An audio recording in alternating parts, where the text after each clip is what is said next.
What's going on, ladies and gents? Welcome to Veve Investments. On today's episode, we're continuing our fun fact series with part 6. So if you guys are interested in finding out 13 more fun facts about the platform, make sure to stay tuned. We discuss it all in this episode.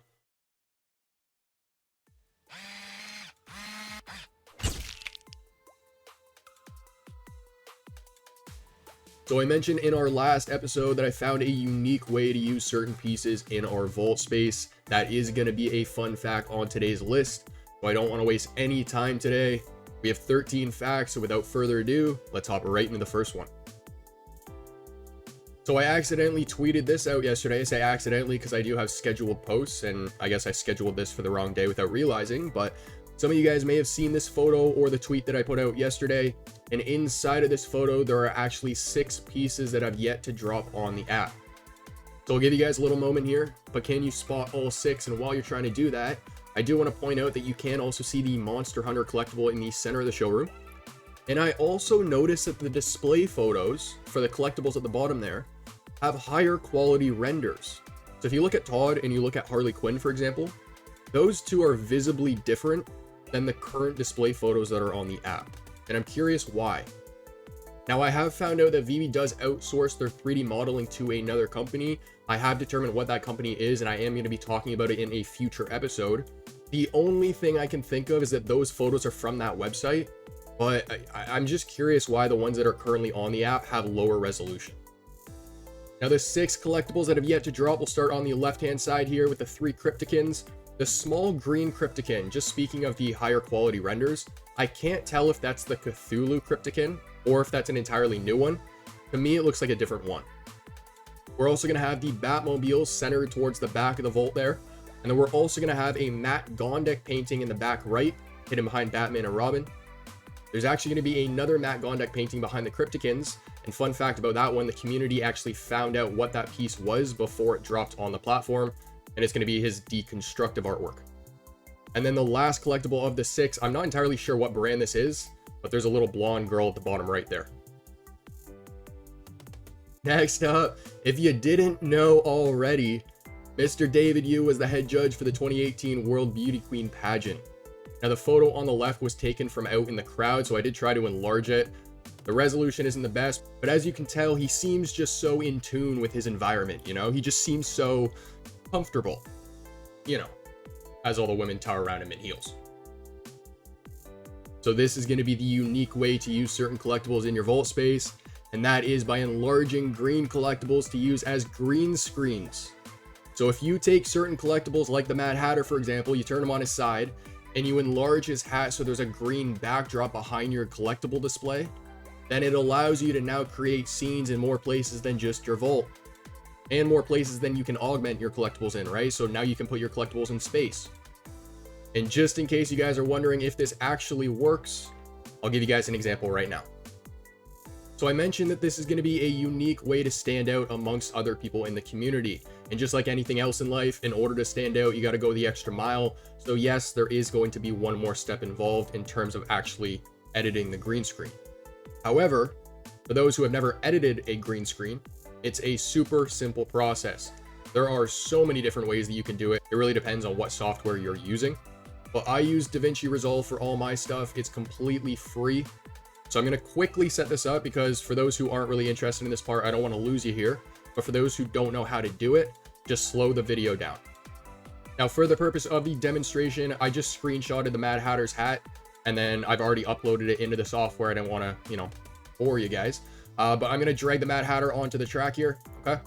I'm now going to head over to the editing tab. I'm going to go over to OpenFX. I'm going to scroll down here, and I'm going to grab a 3D keyer. I'm going to drag this over on top, click on it, drop down, OpenFX overlay, go to effects, click the plus sign. I'm going to draw right on it. And boom, there you go. So there's going to be a little bit of a green outline still. So I'm just going to go down to matte finesse, clean black, despill, and there you go. Now, obviously you see nothing behind the green screen. So now I need to add whatever photo or video I want. So I'm going to add a track. And because we don't want the photo or video to be over top of the green screen, we want to make sure that the green screen is the top track. So now I'm going to grab whatever photo or video I want. And there you go. Zoom this up a bit. Next up, we got a sneak peek of a future collectible we can see on the platform. So I'm not sure if you guys remember, but prior to the Aston Martin dropping on the app, we did actually see a video, I believe it was Non-Fungible Wonderful, that had posted it as a short. Or sorry, not posted it, but like brought attention to it.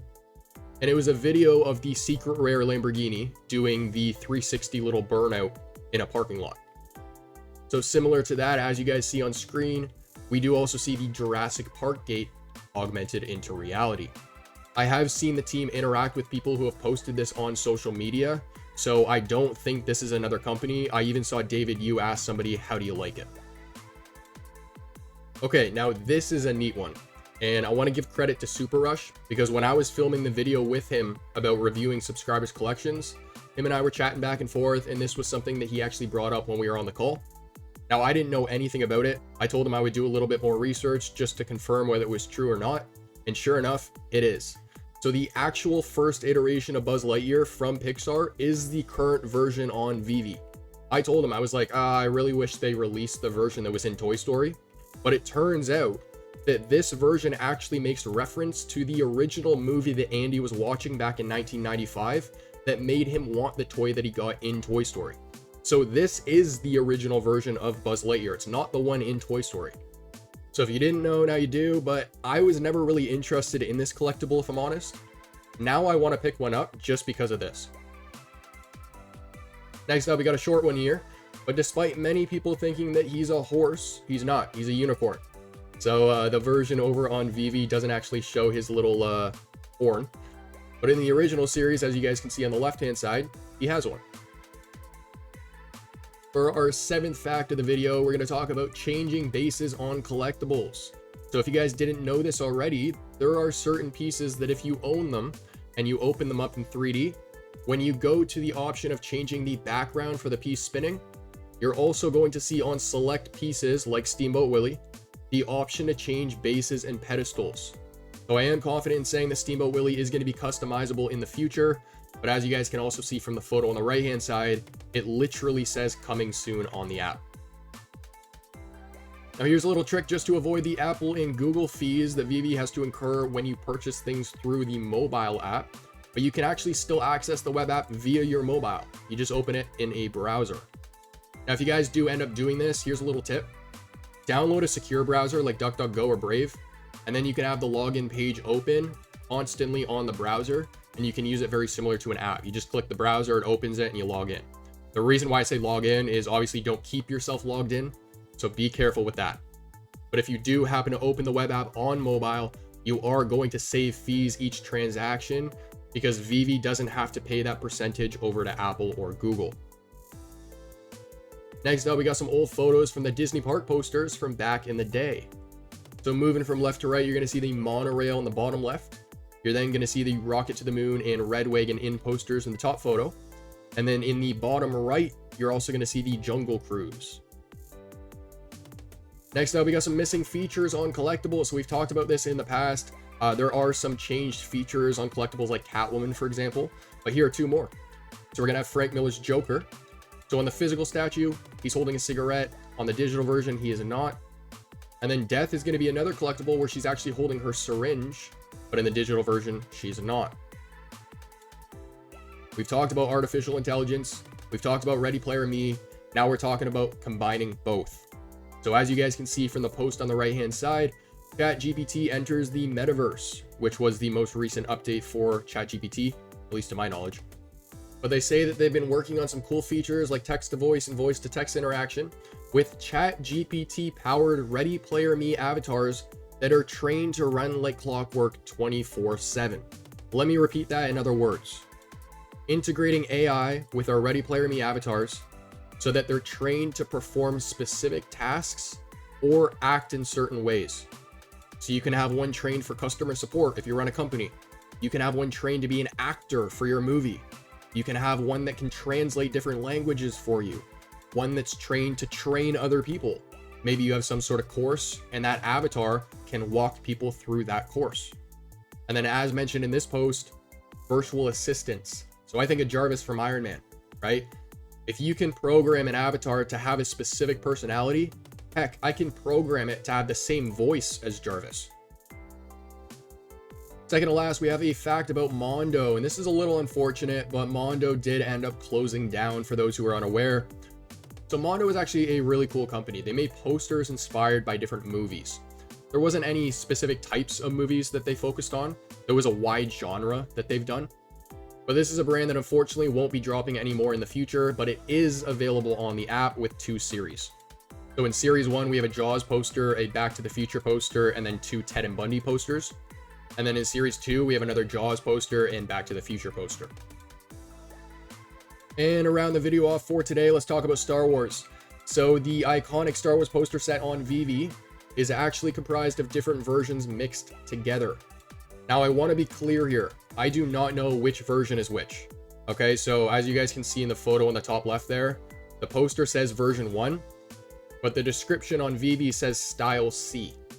So I don't know which version is which, but what I do know is that the set is comprised of different versions mixed together. I believe the set on Veve is the first poster for the version 1 set, and then the last 2 posters for the version 2 set. And then the first poster actually in the version 2 set we have as a comic cover on the app as well. Ladies and gents, that's going to conclude part 6 of our fun fact series. I hope you enjoyed. I did mention partway through this video that I came across a website where I found a lot of the rendered models for Veve Collectibles. So I do believe we'll drop that for an episode next week. As for that little green screen trick, I want to start seeing some photos over on Twitter of you guys utilizing that feature. We have a ton of creative people in this community. I can only imagine what you guys can do with that. If you guys enjoyed the content, make sure to like and subscribe. Comment down below what you want to see in a future episode. And as for our next, I'll catch you then.